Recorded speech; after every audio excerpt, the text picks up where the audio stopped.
How y'all doing? All good.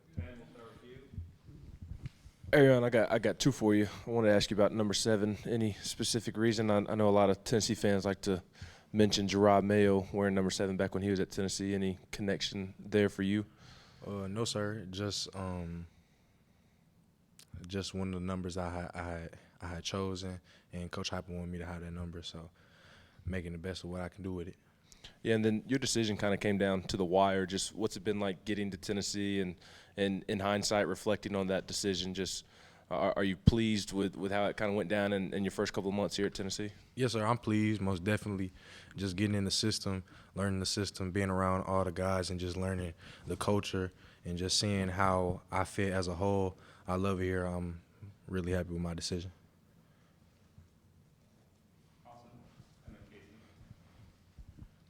When you walk in the door to a new place, yeah, I'm sure it can somewhat be like a lot of foreign to you, but at the same time, you walk in, you know Caleb, you know Elijah, you guys played 7-on-7 ball together.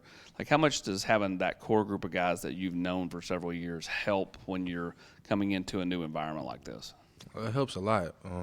Like you said, knowing Caleb, knowing Elijah, Christian, and a lot of the older guys actually playing on that team, knowing them, it just create a really stable atmosphere for me to learn in, not scared to ask questions, being a younger guy, having those people to shelter you and help build you up, it really sets a foundation for you. So it's been good. What would you say your biggest differences are from the spring to fall in both your development on the field and also your confidence level as well? Confidence is really a big factor.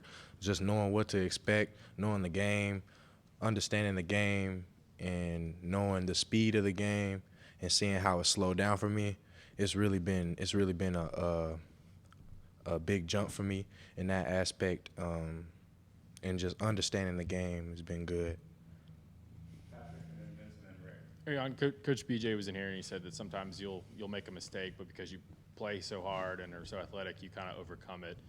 Has that happened a lot, or do you notice that like when when it happens that I maybe didn't do everything right, but I still made the play? Yes, sir. A lot of times in certain situations, I'll be maybe out of phase, but I'll be able to work back into it just because of natural ability. But those are the little things I've been trying to clean up, working from spring to fall, and being able to capitalize off of my natural ability and use the technique and the coverage of our defense and what I'm supposed to do, know my assignment, and get better from there. Is there one of those plays that maybe sticks out in your mind that you maybe were out of position, but you worked yourself back in, made an interception or tackle for loss, something like that, either from the spring or even from past 3 days? Spring ball, I wasn't in the right gap.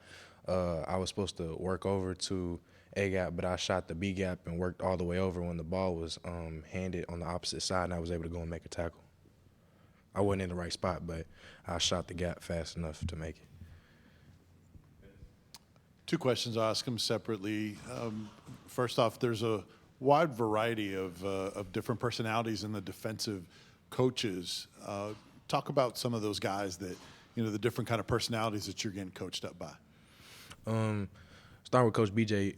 Coach BJ is the same guy every day. A guy who comes to work, a guy who's going to push you, a guy who wants the best from you each and every day. And just knowing that, it makes me a better player. It makes me want to come in and work every day to not only prove to myself but prove to coaches I am who I say I am. And Coach BJ is just a great coach overall. I love him to death.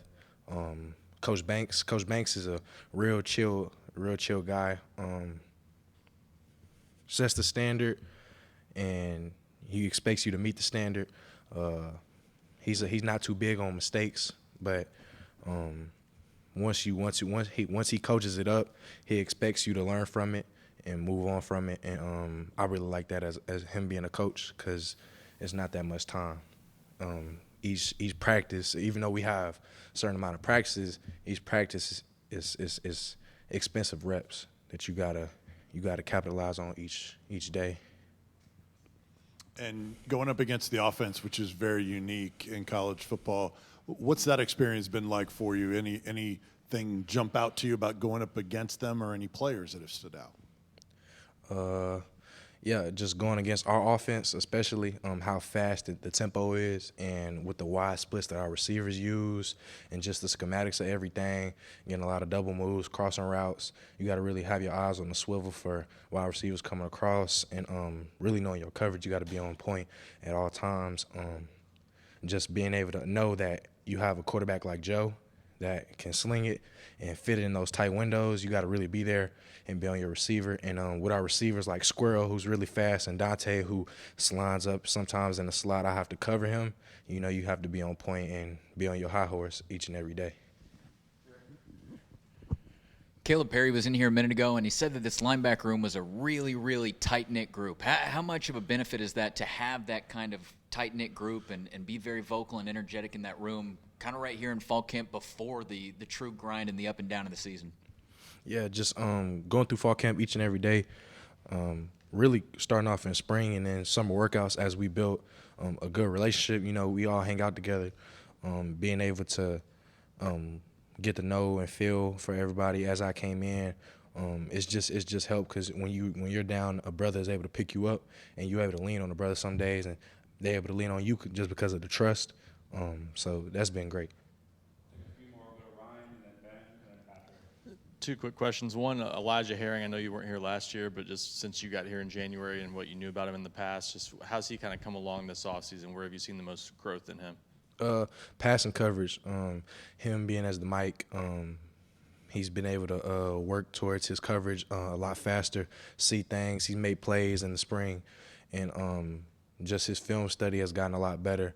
And him being more of a leader and a vocal guy because he's real quiet sometimes at first, but he brings energy every day.